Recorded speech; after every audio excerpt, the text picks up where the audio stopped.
This is Bill Gates' house. This is not Bill Gates' house, but it makes for a good story. We bought a bank and we turned the bank into our podcast set. It is insane. Oh my God. This is an airport. So you fit a G650, a Gulfstream here. Lionel Messi is your neighbor. Yes. You want to see where he lives? I do want to see. Let me show you. Come on. I always knew Patrick Bet David was a highly successful entrepreneur, but I had no idea he was this successful. We're talking private airports, $30 million mansions, and owning a literal bank just for fun. His life is so over the top, it feels like something straight out of a Hollywood movie. So today we're here in one of the most expensive areas here in Miami, and I'm about to meet the man who's built a $1 billion empire. This area is crazy. Every house here is tens of millions of dollars. But right now, we're gonna meet Patrick Bet David. So today, we're diving into Movlog's tour of Patrick Bet David's mind-blowing lifestyle, breaking down the highlights and adding our own take. And trust me, there's enough luxury here to make even the Kardashians jealous. Let's roll. Let's start with his humble abode, a $30 million waterfront mansion in Miami. But this isn't just any mansion. It's on a private island surrounded by celebrities. This is becoming the Dubai of America. Wow. So this is Fort Lauderdale. You're on an island right now, gated. There's only one way to come in, the way you guys came in. His closest neighbor? Oh, just Lionel Messi. No big deal. Lionel Messi is your neighbor. Yes. You want to see where he lives? I do want to see. Let me show you. Come on in. That White House you're looking at right there with the gray boat you saw, That's Messi's house. that's Messi's house. No way. Yeah, it's Messi's house. And the views?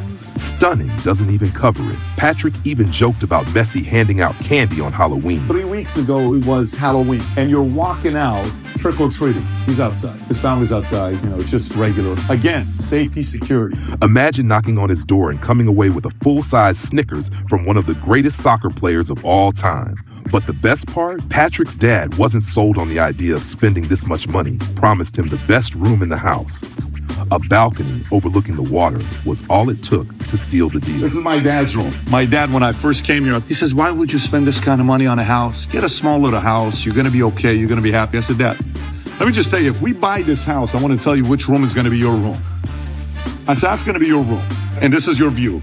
He says, no, you have to buy this house. So, yeah, this is like, we have to get a property like this. He was all excited about it. Parents, take note. Luxury bribery works. And let's not forget the dock. Fort Lauderdale is known as the Mecca of yachts. This is crazy. Look at the house. This is the house, and this is the water. Like, there's nothing. This isn't just a place to park boats. It's a parking lot for yachts. Patrick mentioned that on a typical Sunday, you'd see thousands of yachts passing by. On any given Sunday or Saturday, you'll see 1,000 or 2,000 yachts go by here. The man lives in a super yacht highway, and I can't even parallel park my car. Oh, wow. This is the office area. Yeah, when I'm like wanting to kind of sit by myself and do my own thinking, I'm here. This is where the deals are closed. Well, a lot of the deals are closed at the office. Have you gone to the office yet or no? Now, this is where things get wild.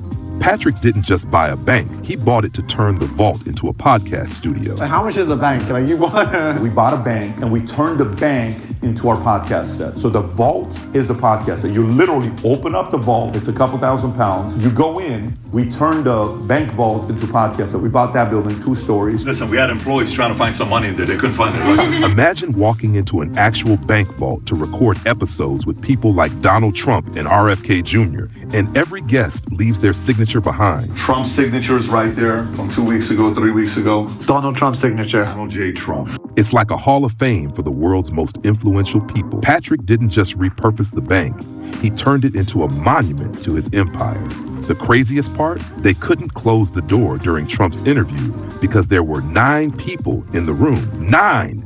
It's not just a podcast, it's an event. But there's only been one interview in here where they couldn't close the vault door. Usually when someone comes in, they close the door for sound. Who's the one person they couldn't close Trump. the door? It was Trump. Yeah, so I'm sitting here, there's 9 people in front of me. So imagine, we had to switch the chair for him. He's sitting right there.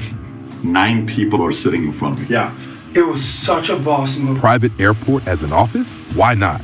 And just when you thought it couldn't get more extravagant, Patrick's office is literally a private airport. Yes, you heard that right. He owns the land, the hangar, and the runway. Need to catch a flight? Just roll your jet out and take off. No TSA lines, no delays.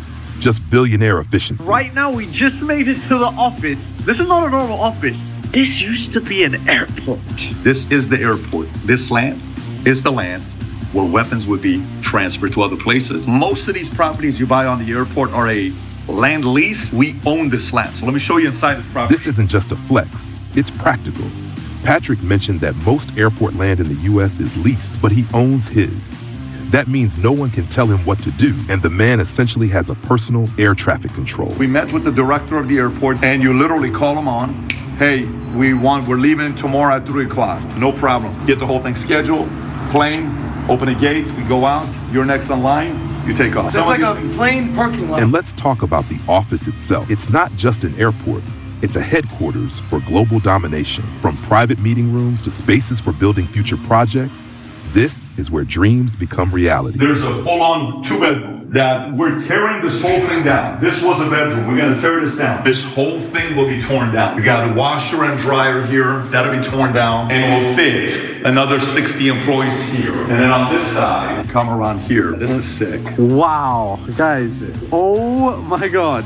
Yeah. I've never seen someone have an airport in their office. Yeah. Speaking of future projects, Patrick is turning this space into a $25 million content studio. We're talking basketball courts, a gym, and event spaces for live podcasts and shows. This is our event space / comedy club. So if we do a live event, this is where it goes down. If you ever see us do like live podcasts, this is where we do it. Oh my God, this is like a proper event space. Proper.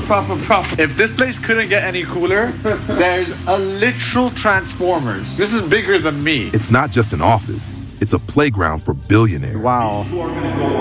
This is gonna be a basketball court. Look how high it is. Cold plunge.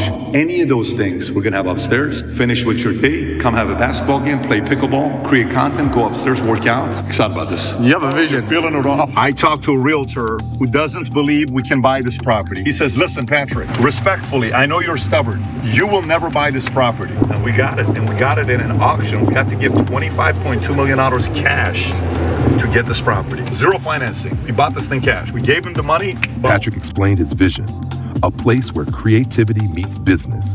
From producing movies to hosting events, this is where his empire will grow even bigger. And because having an airport and a podcast vault wasn't enough, Patrick owns not one, but 2 first edition Lamborghini Ducati bikes. There are only 60 of these in the US, and Patrick snagged 2. Oh my goodness gracious. These are yours?